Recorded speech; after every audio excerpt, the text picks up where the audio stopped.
With the flick of her pen she writes. The magic within begins to rise. The words flow and pages unfold. The stories delight and help you to make a smile and take my hand. You're spirited into a dreamy land. Into the story we ride with the story spirits as our guide. Hello, friends. Hello. And welcome to this little book nook. There probably should be more books around, right? It's like I can only fit so much in the camera angles. I just don't know. Yeah, I was getting a little frustrated because I couldn't fit everything in the camera angles. But what I wanted to do today was do a little, like, let's get cozy. Let's do a little book nook. Let's hang out with Reiki Rock. This is the very first book I published, and it's 7-year anniversary this year. 7 years from when I published this book, and I wanted to kind of combine maybe just doing a little bit of a backstory or a little bit of a dive into this book with what I was calling Aloha Reiki with the dolls. So we're going to just briefly touch on some of these things here. Just for those fans of any of the book series, this is part of the Soulmates series. And I'm in the process of making a bibliography to put out there because all my ebooks are free to read.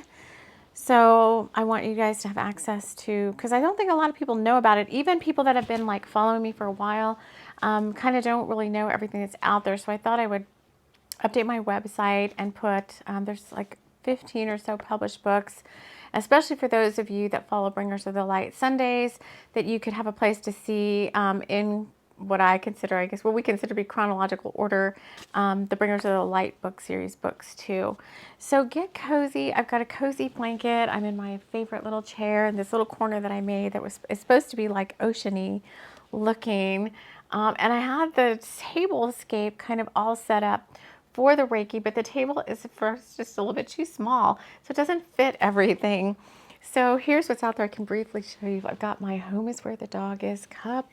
That has nothing to do with Reiki, but get yourself something. It's got like this tea I merged together like all these things, like 2 different kinds of tea, elderberry and echinacea, along with hibiscus and something else, raspberry or something, I don't know. And then 2 different kinds of honey. There's all these chews going on.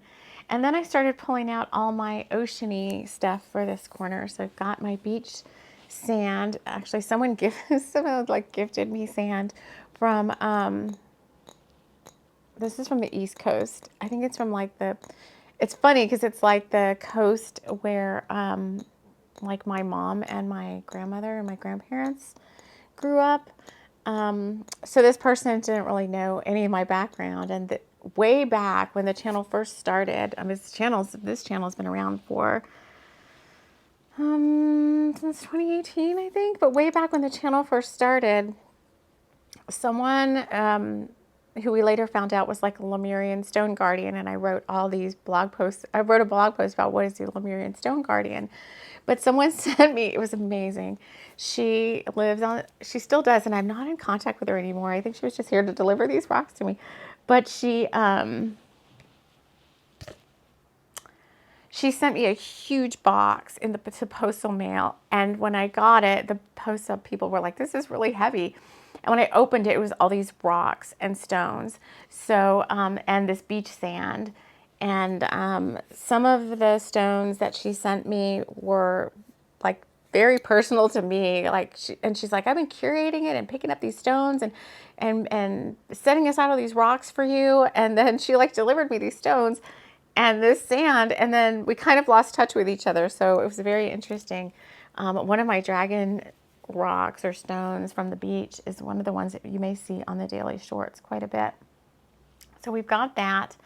I brought in, because I thought we'll do some Reiki in a second, and I brought in The Last Sunset, trying to keep with the beach theme. So I pretty much I don't say only, but the majority of my perfumes are from Athena at Sage Goddess. I just like a master scent maker. And I've got, you know, some of our crystals that look beachy. And then I brought in our beachy. Why is it the beach? Oh, now I know why it's the beach so much.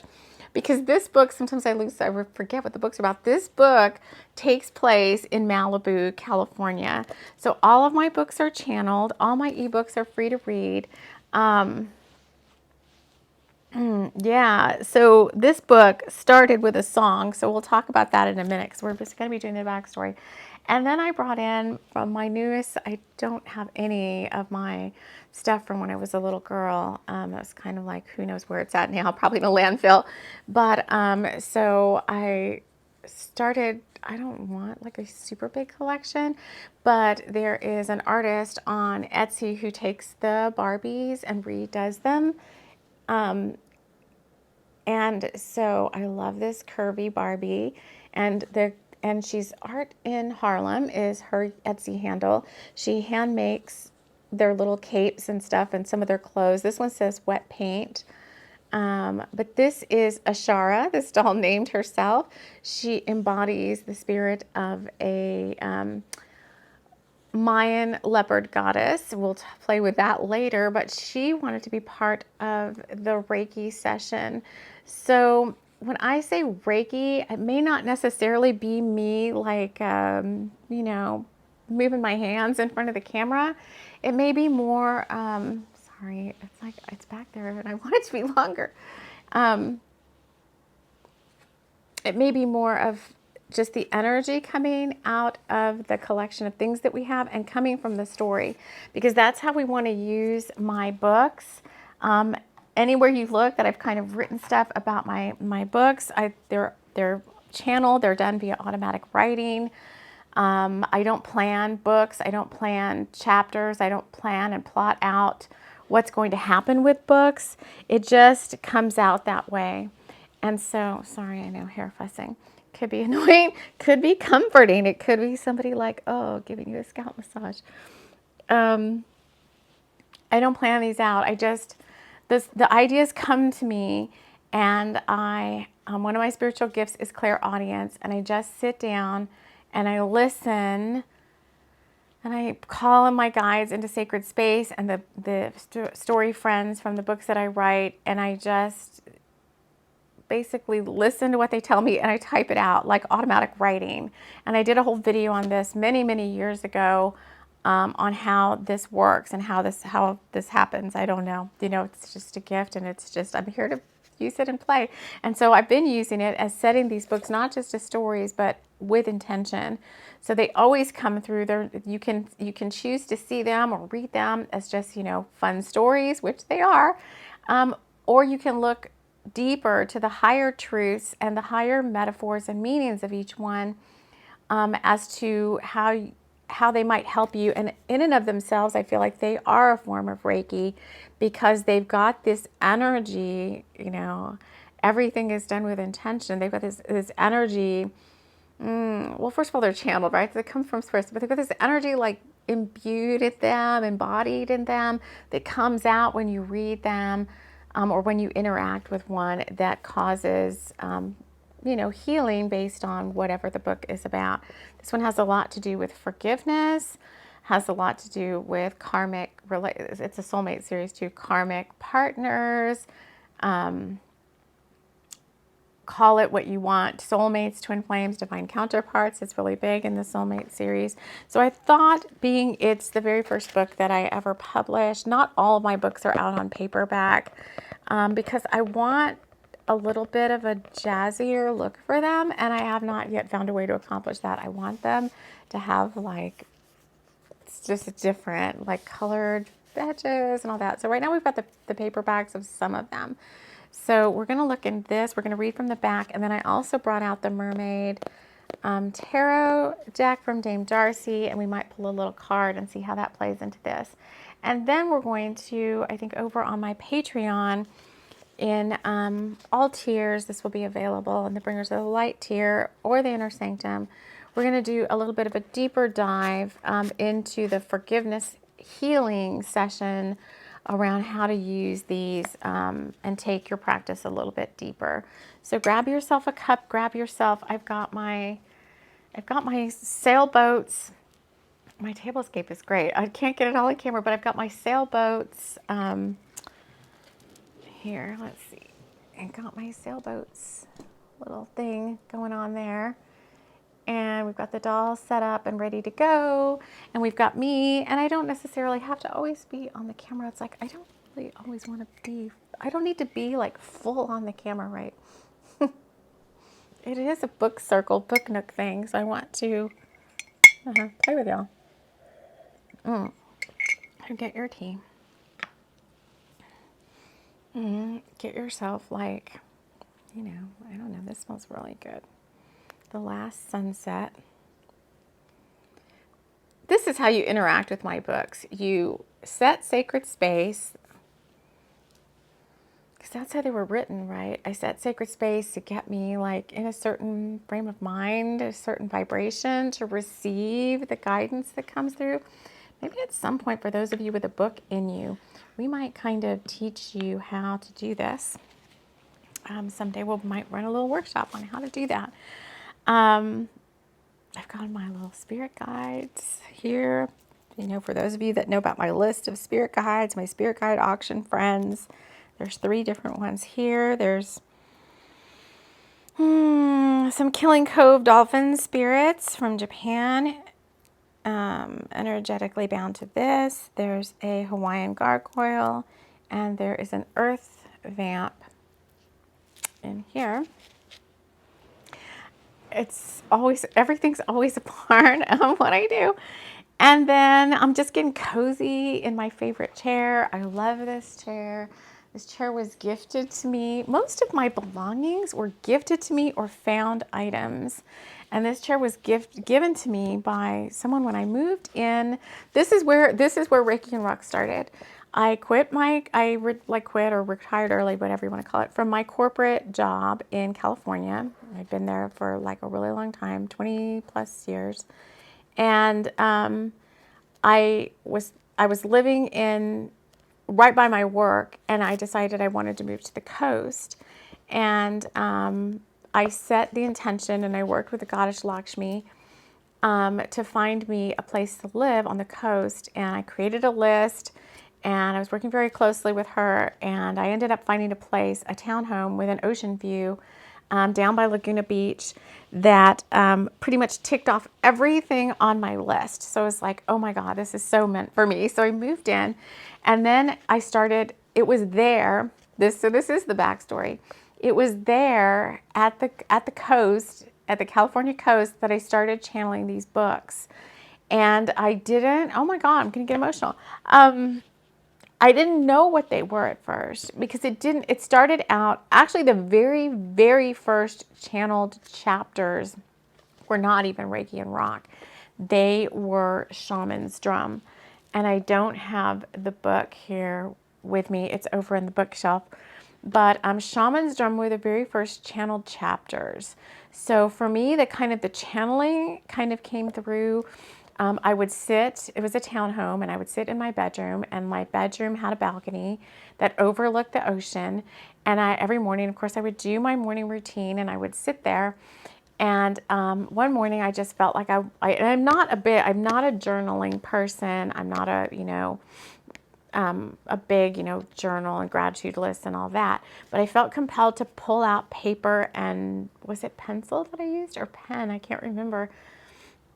And there's a notebook. It's still around here somewhere, the very first one written down. And I started channeling this chapter. Man, I need to find that. We need to play with that. And I looked at this, and I'm like, what is this? Because I had not really set the intention to write books. I didn't know I was going to be writing books. And I'm like, what is this? This looks like a story. And I was really intrigued because when I was little, like my sister and I loved to like just get a pen and any scrap paper, and we really would draw like comics, like very rough sketches, like more like doodles and stick people.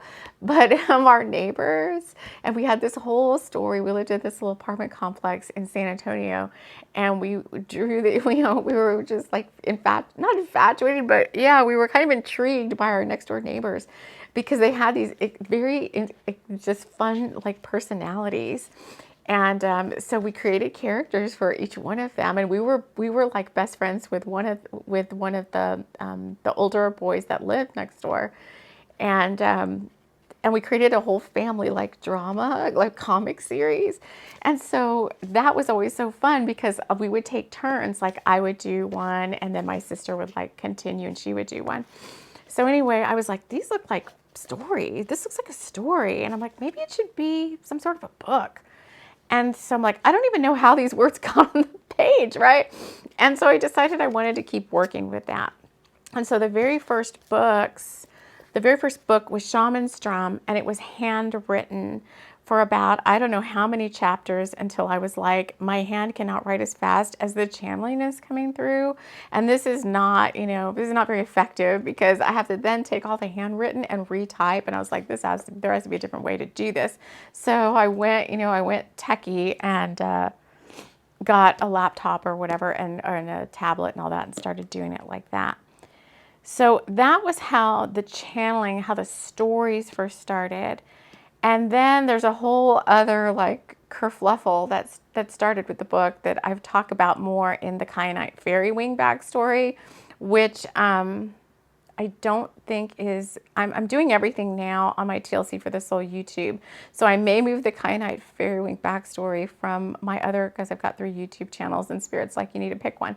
But I may move it over here to TLC for the Soul so that if you want to hear that, you can. But this book, so I got very frustrated with Kyanite Fairy Wing. Kyanite Fairy Wing was supposed to be my very first published book. I was working with a publisher. I was very hyped up about, I was very excited. They had me very hyped up about, how they could promote the book and how I could, how we could all work together and all this, that, and the other. And then I just had a thing. So I had a thing with the editor, and I was like, that's it. I'm not publishing this book at all, at all.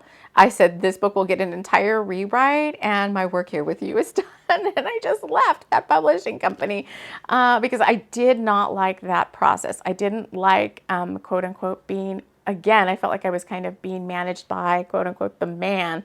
And I had done a lot of work to get out of the 3D matrix. And I was like, that's it. I'm not falling under the man's time schedule or what anyone thinks this book should be but me. And because it's channeled and it comes straight from source or, in my spirit friends or whatever, I was not open to changing plot lines and updating things that were there and trying to make something seem more interesting for somebody else. It was like, no, these stories do not change.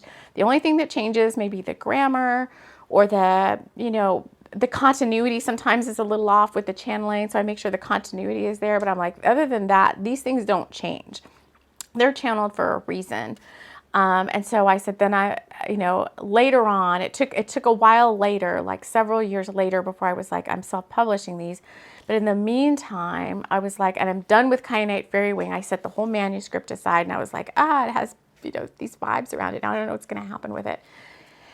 And I just let that sit there, still with the thought of like, man, I really feel like I should be writing and bringing these books forward for people. And so I was sitting there one day and a song came on. A lot of these books and a lot of my card decks are started because of music that's out there that I hear, a song or something, and it makes me think. And then all of a sudden the story comes through or the idea comes through. That's where my card deck Spring Fling came from, a song. Started with a song. So this book started with a song, and I had not heard it before. It was The Last Rose of Summer by Judas Priest. I don't even know, it just came on, and I just, for whatever reason, couldn't stop listening to it. And then the characters of Jade and Rob came through, and I was like, yeah, I'm getting so many chills. And this felt like it was supposed to be a book. I wasn't sure it was going to be called Reiki and Rock. I think at that point too, I was just getting started with my Reiki attunements, and I was getting attuned to be a Reiki master teacher, and I was just getting into how the Reiki felt, and how it was opening up, like, many different channels within me. And everybody, I think, has their own experience. If you've been attuned to Reiki at all, no matter what level, you start opening up to like this other parts of yourself that the Reiki comes through, and it just does these things to yourself, to your beingness. And at that place on the California coast where like my whole spiritual journey opened up right after I left corporate, everything just started to open up, which was how it was meant to be. But I thought we would just, since it's the 7-year anniversary of this book, and I know it's the first one, not many people know these books are out there. People that have been following me for a while are kind of like, what? I've been putting them in my daily shorts, Instagram, TikTok, and YouTube. I'll be setting the ones I do have out there, and someone may say like, oh, what's that?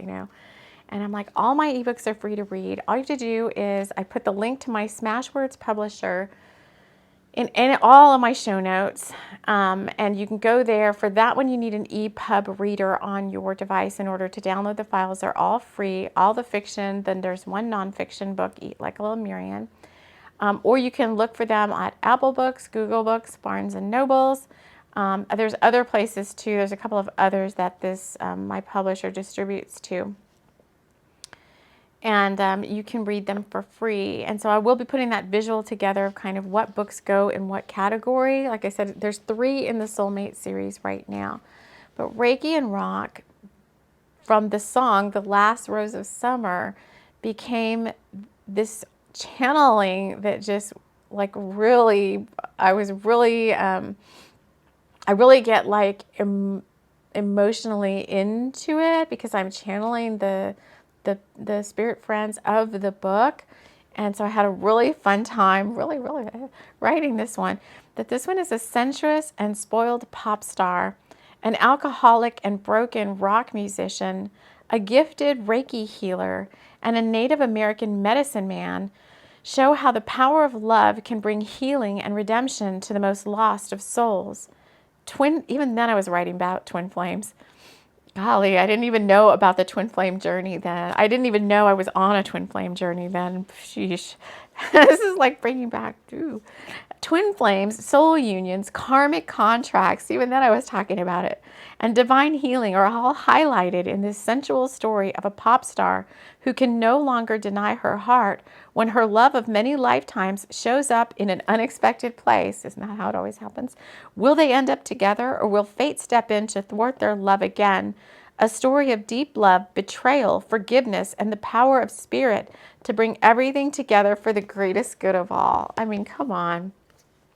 So what I did with this too, I have to go find it. I made a Pinterest board. So for my books, I started making Pinterest boards just so that I could have like as close to what I felt the look and feel of the book was feeling like to me. And one day maybe we'll get those of you that are really interested and want to do like fan art. Who is Rob? Who is Jade? What do they look like?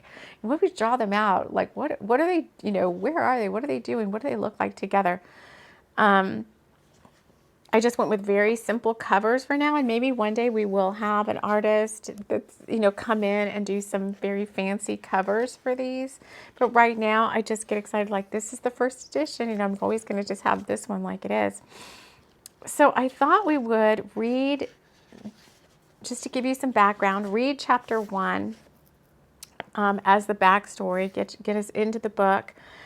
If you feel so inclined, you can go get yourself your digital copy, and then we will come back if you're interested.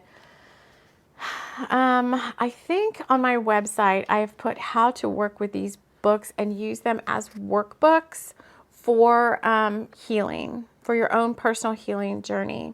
And if I haven't, then I need to put that out there, some sort of like just a little guide. But it's kind of like how we're doing here. It's like setting the intention that, okay, this one says it's a story of, twin flames and soul unions and karmic contracts and forgiveness being one of the biggest ones, forgiving of self and forgiving of others. And if you feel like you need to work on that and you don't know how to dive into that, then I feel like books, especially ones where that's the intention for the deeper meaning, that it's not just a fun story, the books can really help bring up these emotions, because with this one especially, bring up these emotions that maybe you've hidden deep down inside somewhere. And then with the power of the healing that's built in, and help you release and move forward from some of these things, so that you can move onwards and upwards towards that higher vibration we're always thinking about. And then what I'm going to do over on my Patreon, it'll be in the Bringers of the Light tier, which is the very first tier, is after I film this session, I'll be doing some Aloha Reiki and working with the book more deeply to do some forgiveness healing for you. So if you're interested in being, and that is kind of like Bringers of the Light, I say, are all of us. It's me, it's you, it's our light warriors, our spiritual warriors, our, whatever you want to call yourself, light worker, whatever. It's a spot for us to gather and do some additional fun things, kind of in more of like a private community. So that's what's going to go up there. So let's look at Reiki and Rock. The dedication is to, oh yeah, I forgot about this, to Reiki. I'm like falling in love with these books all over again too, because some of the stories, it's been so long, I have forgotten about them. To Reiki, which has healed me, for the music that inspired the story, and to God who is with me in every step that I take. Okay, so let's see how long. We're going to read chapter 1. Oh, it's really short. Maybe we'll read a couple of chapters and then we'll call it a day. It's like our little book circle, right? We might pull a little card too. Let's pull a little card first, and because I've forgotten what these chapters are like. Let's pull a little card. So we've put on our last sunset perfume. So we're going to get in the vibe now. So this is how I take it deeper than I'm just reading a book. I'm in this vibe of the coast. That's what this last sunset perfume is all about. It's got a sunset and a palm tree. We have a Shara here. I know you can't see ever off to the side. We've got this deck here. We've got the sun. So let's see what else. What else does Spirit want us to know about as we look at this, book, or working with this book, or what do people watching need to be aware of in this now? Having to do with forgiveness and healing. We got one card, the Two of Wands. I think there's many messages here. First of all, the twos just keep coming out. This is a book about torn between two lovers, feeling like a fool.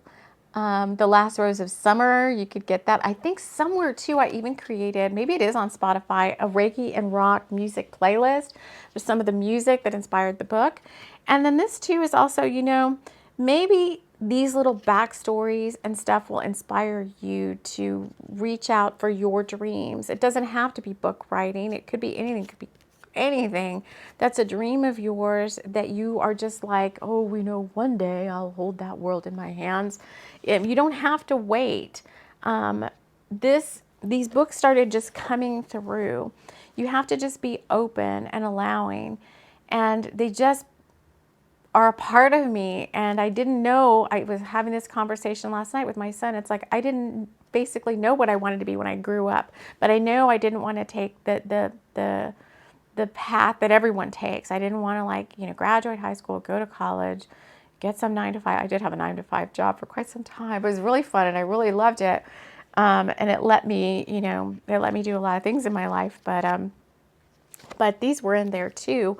And when I finally opened up to this journey, I did not plan. It just kind of all fell into place. So here we are. So chapter 1 is Jade, Jenny, and Rob. It was a warm day in Malibu, and Jade was feeling good hanging out by the pool of her huge estate overlooking the ocean. Her band Kestrel was on hiatus, and I was a big, grew up in the 80s and 90s, into a lot of the metal music and all that. And she was getting some much needed rest after touring the better part of the last 2 years, there's you again, and then spending most of this year recording in the studio. Jade's best friend Jenny joined her by the pool, and they reminisced about their college days together. Jenny had a rented apartment and studio at the back of the estate. Jenny and Jade had met at UC Berkeley College and became instant friends.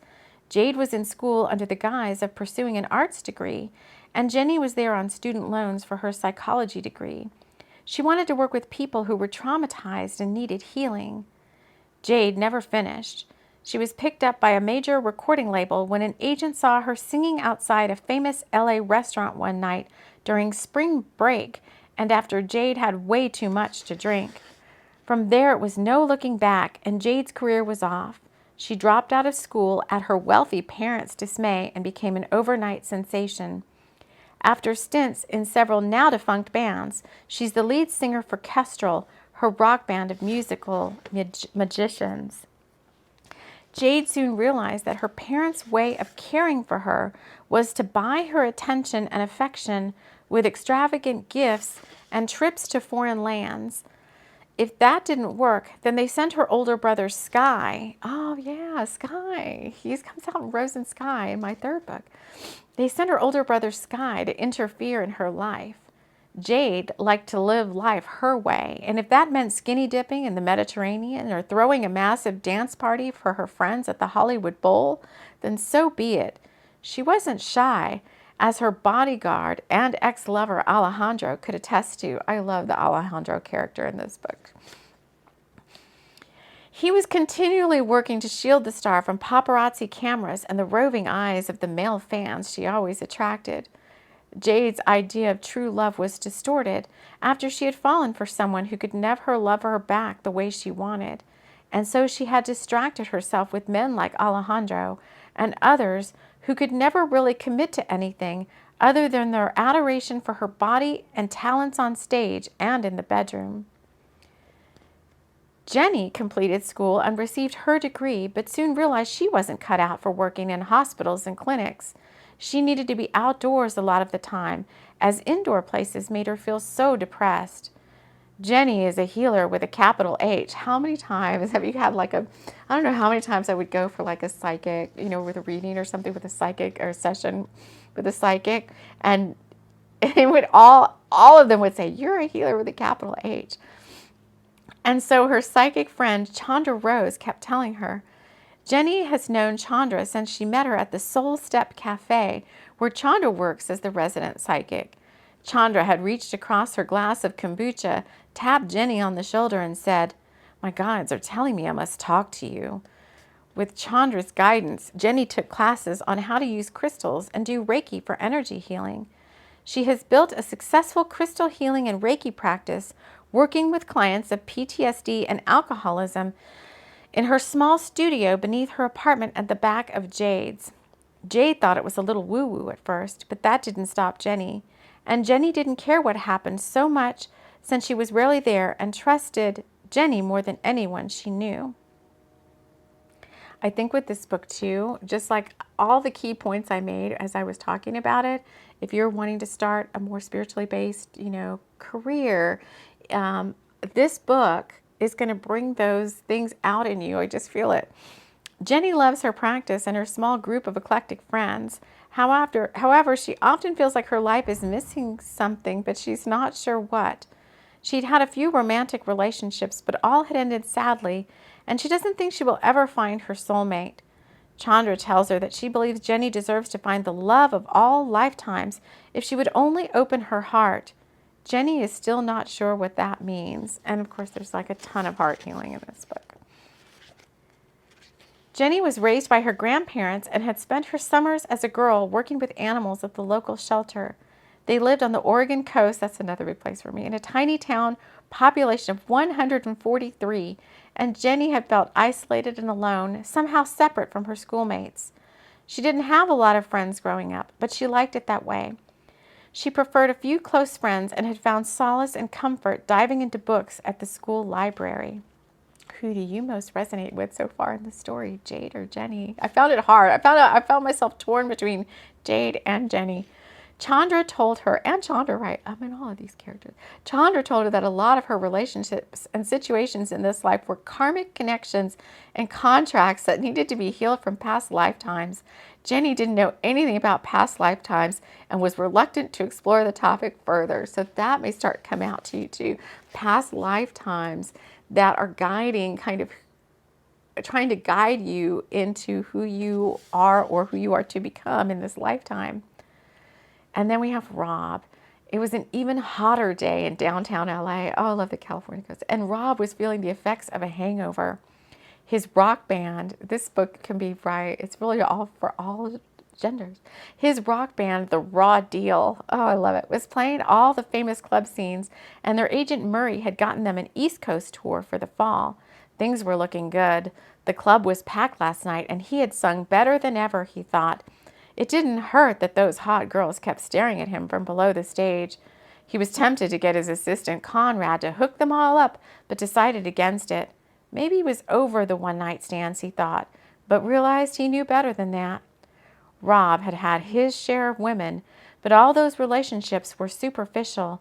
He didn't believe in love, as he'd never really experienced it before. Rob thought he might even settle down one day and get married, have a family, and leave the music scene for something more peaceful. But as soon as he got near the stage, those ideas were brushed aside.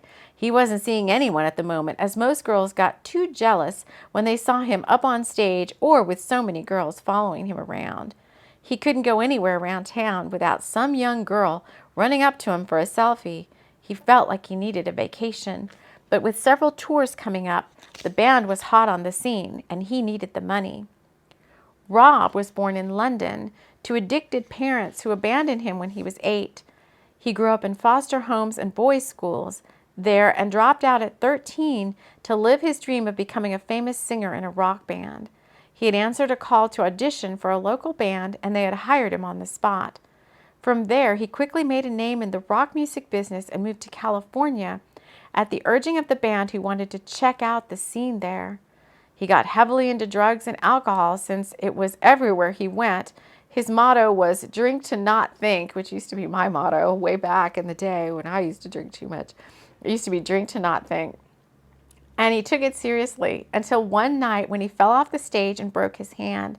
He decided to quit everything cold turkey and had been successful on and off. He said he was clean and sober now, but still felt the pull of drugs and alcohol and often gave in to the urge, falling off the wagon more times than he could recall. I'm not going to go any further just because I know. Should I do one more? They're saying one more. Let me see how long the next one is, though. Or should I just do an intuitive one? Yeah, let's just do it intuitively. What do you guys most need to hear?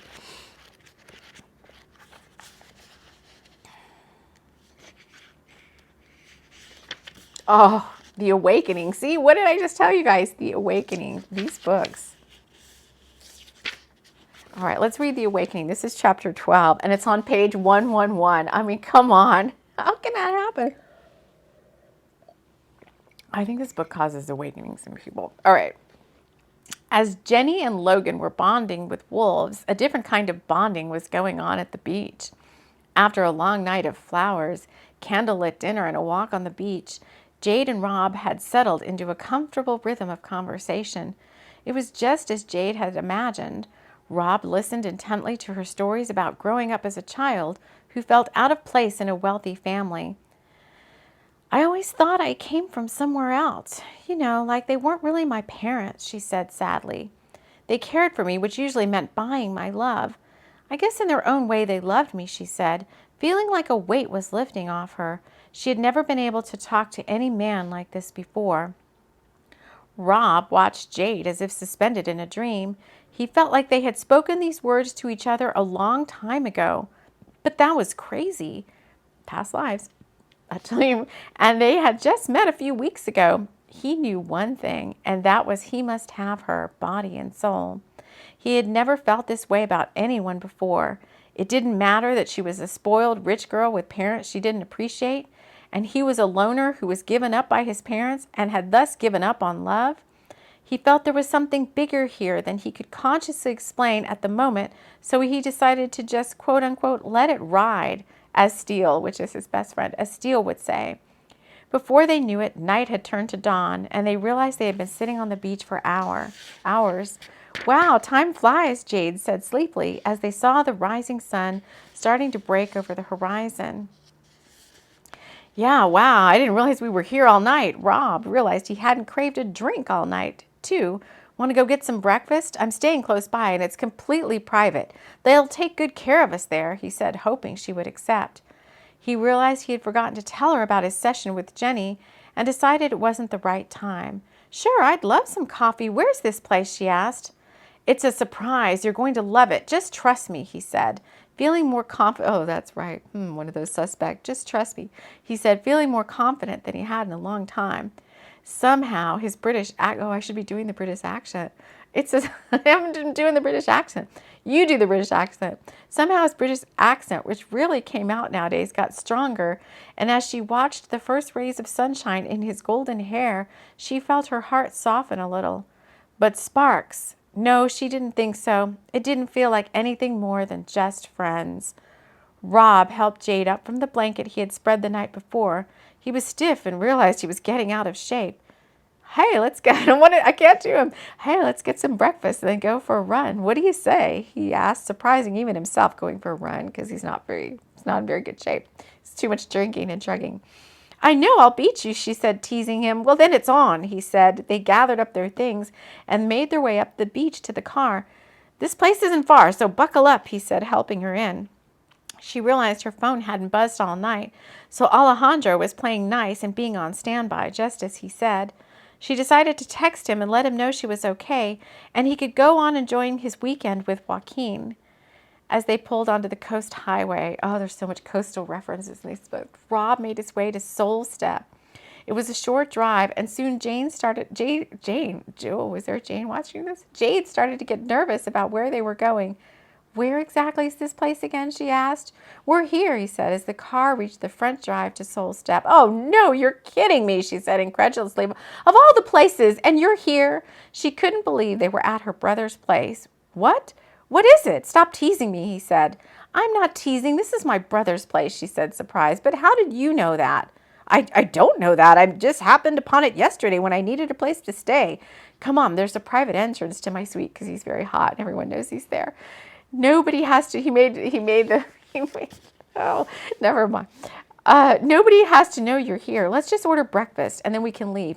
If anything, I need to check out. That is, unless you want to stay longer. There, he had said it. He put himself out there with no sense of how she would respond. He stopped the car at the entrance and looked over at her, staring into her eyes.